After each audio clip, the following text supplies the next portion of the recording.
Milli Məclisin bugün keçirilən plenar iclasında deputat Səyyad Salahlı plastik əməliyyatlar zamanı baş verən negativ hallarla bağlı məsələ qaldırıb.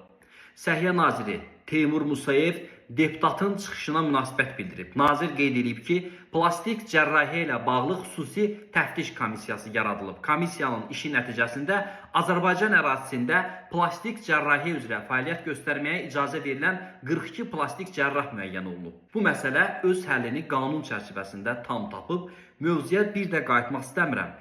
Qəhrəmanova Sara xanımın deputat Səyyad Salahlıya müraciətinə gəldikdə isə o xanım mənim qəbulumda olub. O xanımın qızını əməliyyat edən şəxs onu öz evində mətbəxdə əməliyyat edib.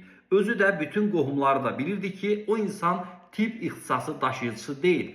Səhiyyə Nazirliyi məhz tibb işçilərinə cavabdeh ola bilər. O artıq hüquq mühafizə orqanları tərəfindən araşdırılıb, hər hansı bir insan dələduzluq fəaliyyəti ilə məşğul olursa, istər tibb, istər mühəndislik və s. buna mərkəzi icra hakimiyyəti orqanı cavabdeh ola bilməz. Qeyd edək ki, ötən ilin sentyabrında Yasamal rayon prokurorluğunun hadisə ilə bağlı yaydığı məlumatda bildirilirdi ki, Azestetik Mərkəz MMC-nin direktoru Ülviyə İlyasovanın liposaksiya pisovurma əməliyyatını icra etdikdən sonra Səbirə Vəliyevanı ixtisaslaşdırılmış tibb müəssisəsinə yerləşdirmək əvəzinə yaşadığı fərdi evə apararaq onu həkim nəzarətində kənar saxlayıb.